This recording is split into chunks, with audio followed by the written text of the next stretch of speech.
All right, listeners, I think you know that we are part of the Radiotopia network, which is basically a network built on the idea that you should support the most creative, independent audio makers around. No one, and I mean no one, embodies the Radiotopia ethos more than Benjamin Walker and his show Theory of Everything. Benjamin, who I've known for a long time, has been making beautiful, personal, sprawling audio documentaries for decades that help us understand the very strange world we live in. And now he has a new series called Not All Propaganda is Art. The new series goes back to the 1950s, when Western security agencies like the CIA paid artists, writers, and intellectuals to fight the cultural Cold War. The CIA funds were free. I mean, no one was told what to say. Gloria Steinem, activist who sees the CIA as a sort of enlightened pal or rich uncle, there is another viewpoint.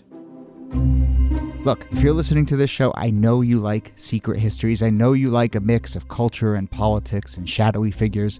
So what are you waiting for? Not All Propaganda is Art from Benjamin Walker. You can find it now wherever you listen or at theoryofeverythingpodcast.com. This episode is brought to you by Progressive, home of the Name Your Price tool. You say how much you want to pay for car insurance, and they'll show you coverage options that fit your budget. It's easy to start a quote. Visit Progressive.com to get started. Progressive Casualty Insurance Company and Affiliates. Price and coverage match limited by state law.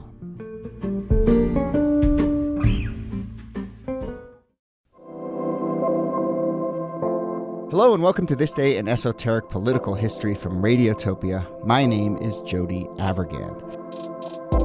We're trying something a little different this week. It's sort of a theme week, let's call it. Our next 3 episodes are going to be devoted to a few different stories that feel like they get at what we mark in every February, which is Black History Month. So stick with me here. This is Black History Month week here at This Day in Esoteric Political History. But look, 3 episodes that maybe help us understand how Black History Month came to be and some of the bigger questions about Black history, how it's been studied and celebrated and so forth. So today, this episode, February 13th, we go to 1924 and look at some of the roots of Black History Month, which started in many ways with a man named Carter G Woodson, who came up with the notion at that point in 1924 of doing Negro History Week, which would eventually morph into Black History Month. Woodson, also an incredibly fascinating person who I don't think we've talked about on this show, son of former slaves, historian, academic, and really one of the early champions of studying and acknowledging the Black experience in this country. Mm-hmm. So, here to discuss Carter Woodson and to kick off Black History Month week on the show, 2 historians. How fitting. Who knew? Nicole Hemmer of Columbia and Kellie Carter Jackson of Wellesley. Hello there. Hello, Jody. Hey there, Jody. Can I just say that, Yes. Black History Month is like retail at Christmas for Black historians. It is the worst. I shouldn't say the worst. It is the busiest, craziest month for me. It goes by in a blur, and I look up, and it's like Sweeps March, week? right? Yeah, it's pretty much that all month long. And I mean, I'd love to get I think we'll circle around the notion of, why is it that we only celebrate and talk about this for 1 month, and why is it the shortest month of the year, which I know people like to point out. But we will get to all of that. By the way, also, Kellie, I need to start introducing you as host of the forthcoming Oprahdemics. Oh, yeah. Listeners, maybe Kellie is going to be hosting a show about Oprah and all things Oprah coming from Radiotopia at the end of March, so we should start spreading the word about that. Yes, I am super excited. So expect to hear more and more about it as we do sort of this mental countdown. But it's exciting. We'll get through Black History Month and then we'll turn our I know. That's right. And also, while we're in the plugging mode, we should say we're also going to start a newsletter for this podcast. So if you want to get some sort of follow-up thoughts and some little tidbits from us and some recommendations, we're going to be sending out a newsletter every couple weeks. So you can go to thisdaypod.com. Oh my God, is it org or com? Thisdaypod.com. You can go to thisdaypod.com and I know. We are not a nonprofit. I know, exactly. Well, we're close to that. You can go to thisdaypod.com and sign up for a newsletter. Okay, let's get to the actual episode, which is about Carter G. Woodson, 1924, Negro History Week, which is what it was initially called. But Kellie, why February? So February is really significant for two reasons. One, because it is believed to be the birth month of Frederick Douglass. Most enslaved people did not know the exact day that they were born. So they chose a particular month, and February was chosen by Frederick Douglass. And also, it is Abraham Lincoln's birthday, the first president to sign the Emancipation Proclamation and the 13th Amendment. And so it is a time where we can recognize both men that have made significant contributions to the lived experiences of Black people. Mm-hmm. I think that it's interesting that it's those two men, right? That it wasn't necessarily two Black people, but it was more about the journey from enslavement to freedom than it was necessarily just about representation. Oh, for sure. Well, let's go to that right there, because I feel like this is one of the sort of central questions is, as you conceive of Black history in this country, how much is it entirely the history of the legacy of slavery, and how much is Negro History Week, as it was called then, and Black History Month has evolved? Has it sort of taken on other meanings and other goals? Yeah, I think it's become more of a moment to acknowledge Black contributions to this country. I think it's also become a bunch of like factoids, like, did you know? Yeah. You know, like there's a lot of those going on Twitter right now where you get to see these like fun facts about what Black people have invented or created, or, you know, who is the head or the first in their organization or within their company. So that's kind of cool. But for the most part, when it started out, it was meant to really highlight heroes like Crispus Attucks, heroes like Frederick Douglass and Harriet Tubman, and to talk about Black people up until that point, because it's 1926 when Carter G. Woodson created Negro History Week. Yeah. And Woodson is really important here because the reason he is establishing this week is he himself is a historian. He got an undergraduate degree in history from the University of Chicago. He got his PhD in history from Harvard University. He was only the second Black person to get a PhD in the United States, the first to get one in history. I think W.E.B. Du Bois got it from Harvard in maybe sociology. Anyway, so he's a historian, and he has all these texts about U.S. history, and the books that he's looking at, they don't include the story of Black Americans at all. And he wants to start telling that story and incorporating that story into how U.S. history is written about and how it's taught. And so that idea of contributions is really driving a lot of this work at the very beginning. Mm-hmm. Yeah. A big part of this is pedagogy. So how do we create lesson plans, and how do we incorporate these people, these figures into our history, into the classrooms, so that Black students in particular can learn about themselves and have a sense of cultural pride about where they come from and about who they have descended from, and what great things that their people have accomplished. And so a lot of this for Carter G. Woodson is also about instilling not just information, but cultural pride. Right. Yeah, there's a lot there to tease out, but I do think it is so important to highlight that, you know, yes, he is a historian and his focus is on the teaching of this history. And I mean, that makes it also more relevant to today, you know, where it's not just a celebration or a bunch of factoids, but really the origin of Black History Month is about what do we teach, whose story do we tell, how do we go into schools and talk about this stuff. And of course, that stuff is all circling back right now in a really resonant way. Not that it ever really went away. But Kellie, to something you just hinted at there, I mean, Woodson seems to be doing two things that aren't necessarily in conflict, but are in sort of interesting balance, which is one, we need to tell a story to ourselves as Black Americans, and also we need to tell a story to the rest of the country. Yeah, I mean, Carter G. Woodson is great because he doesn't just start Negro History Week. He also starts the Association for the Study of Negro Life and History, which later becomes the Association for the Study of African American Life and History, ASALH, of which I am a proud member. But he also starts the Journal of African American History, which was formerly known as the Journal of Negro History. And what he's trying to do is like canonize Black history, life, and culture, so that once it becomes a part of the mainstream, when it's in the textbooks, when it's in the academic journals, when it's operating at a K through 12 level, but also at a collegiate and university level, it's a game changer in how people understand the importance and central role that Black people have played in this country. So he's trying to really get at this from all fronts. It includes things as simple as children's literature and children's books, but also like textbooks and things that scholars would be discussing discussing and reading about within their own networks. So it is as much as he can possibly get into this framework as possible. He has this really phenomenal quote that says, if a race has no history, it has no worthwhile tradition, it becomes a negligible factor in the thought of the world, and it stands in danger of being exterminated. So it's just a real testament to the power of protecting and telling one's own story there. Absolutely, that there is a direct connection between the histories that we tell and the politics and even the violence of the present. And if you get that wrong, there is much more space for the justification of things like lynching, which he also talks about, that there's this direct connection between the erasure of Black history and the murder of Black people. Yeah.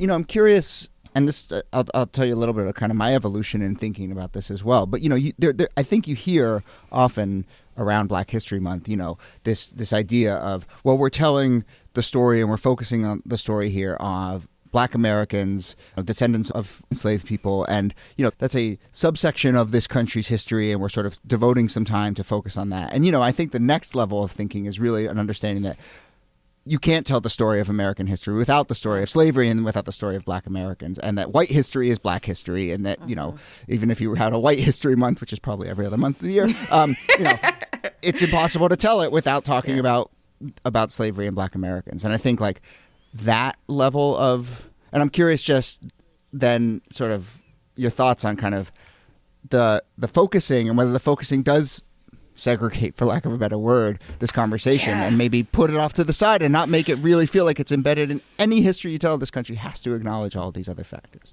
It's, that's something that I try to balance with in my own classroom, is that I don't want to segregate out the history. So when I tell you about George Washington and all of his military feats, I'm also going to talk to you about him as a slaveholder and what that means to hold that the fullness of his identity as a great military leader and a slaveholder in the same space. And I think we can do the same thing with Black history, which is American history. We can talk about multiple things simultaneously and complicate these narratives, really just give them nuance, right? Like, how do we make sense of the world that we live in a way that's impacting not just white people, but also Black people and Indigenous people and Asian people? Like, there's a whole way of incorporating these identities and contributions that give us a fuller picture of who or what America is. Yeah, and that evolution, it takes so much time because you want to move past just the addition model where you just start throwing more Black people into the curriculum without necessarily rethinking the story you're telling. But as late as like the 1960s and the 1970s, the main history textbooks in the United States mention 2 Black people in the entire history book up until that point. And so it takes so long just to get to the addition model that this idea of truly incorporating Black history into the story of U.S. history and acknowledging that it is U.S. history. It's why we're fighting about it now, because it takes that long to actually incorporate those ideas. And I guess that gets us back a little to tracing the evolution of Black History Month. It really, as you were saying, in the 40s and 50s, it still feels completely unacknowledged. And then, something does start to shift. No surprise, I suppose, in the 60s and 70s. In 76, it's when Gerald Ford decrees Black History Month as a national observance. But, Kellie, what is your sense of how much Black History Month is a decreed governmental, we're going to do this, acknowledge, or how much is it a sort of cultural thing? And now we see media organizations getting on board. And what are the forces? Is it? It has really it varies, and it has evolved because, now I go into Target, my favorite store. They're not a sponsor. You're not allowed to.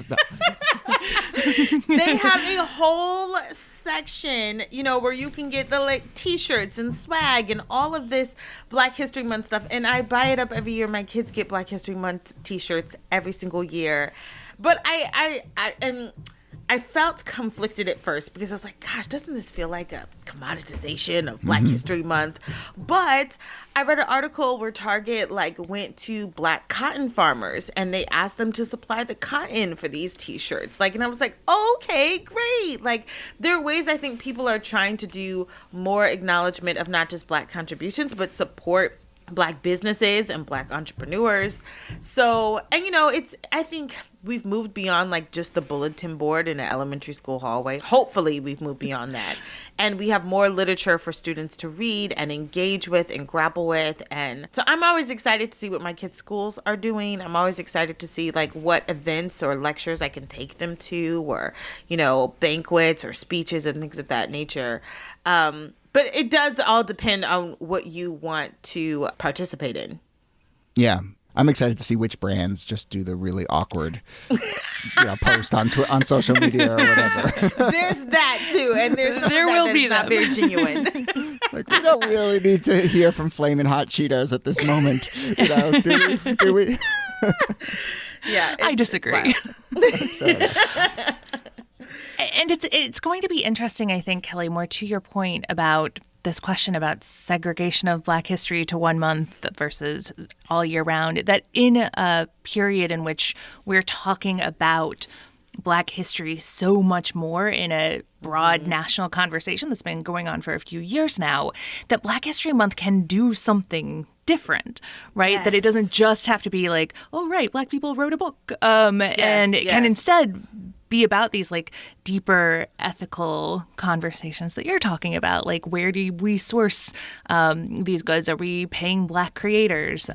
Yes. I think that because there's no an opportunity point there. in buying that T-shirt if no Black hands were part of the creation of that work, you know? So it does have to be authentic, literally from root to bloom. Like, you have to be able to see that this is a meaningful way to present someone with an opportunity to purchase something that was created by Black people.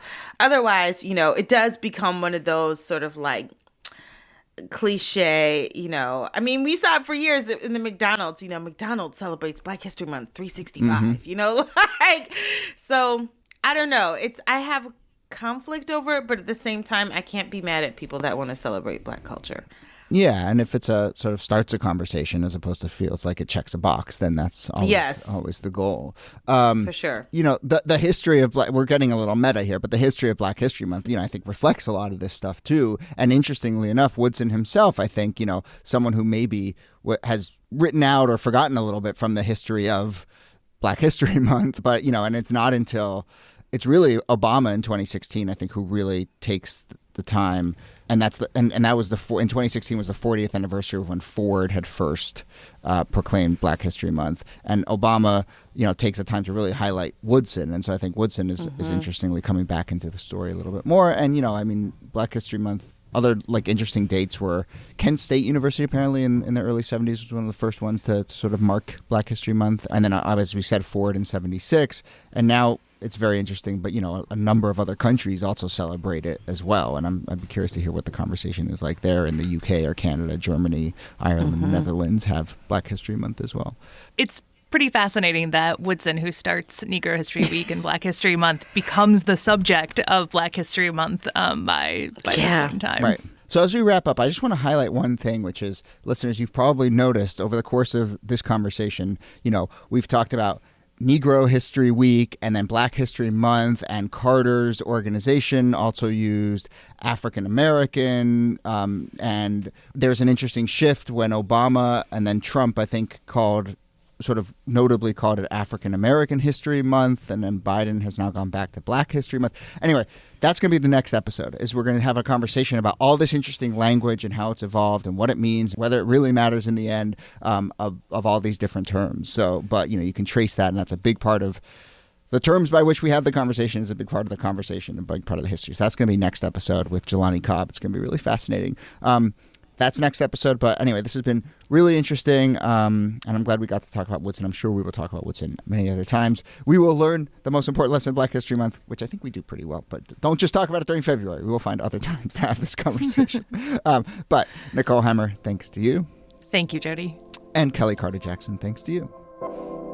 My pleasure. And don't forget, Oprahdemics is coming. You can go to oprahdemics.com, sign up for a newsletter there. We also have a newsletter at thisdaypod.com. Who doesn't want more newsletters in their inbox? This Day in Esoteric Political History is a proud member of Radiotopia from PRX, a network of independent, listener-supported, artist-owned podcasts. If you'd like to support the show and the network directly, we can't do this show without you. You can do so at our website, thisdaypod.org. Our researcher and producer is Jacob Feldman. Our producer is Brittany Brown. Kala Nakua helps with transcripts. Special thanks to Julie Shapiro and Audrey Murdovich, executive producers at Radiotopia, and special thanks to the whole team at Radiotopia and PRX. Get in touch if you have any questions or comments or ideas for topics on the show or special guests that you would like us to have on. You can email us thisdaypod@gmail.com, or you can find a form at thisdaypod.com. On our website, you can also get full archives, transcripts, and learn lots more about the show. My name is Jody Avergan. Thanks again for listening, and we'll see you soon.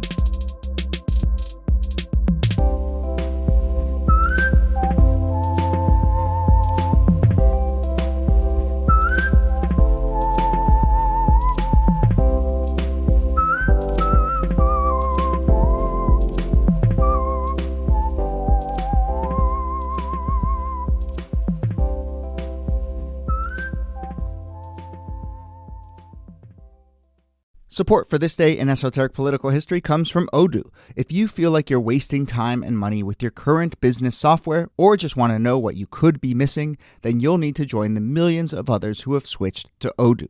Odoo is the affordable, all-in-one management software with a library of fully integrated business applications that help you get more done in less time for a fraction of the price. To learn more, visit odoo.com/thisday. That's odoo.com/thisday. Odoo, modern management made simple. Radiotopia from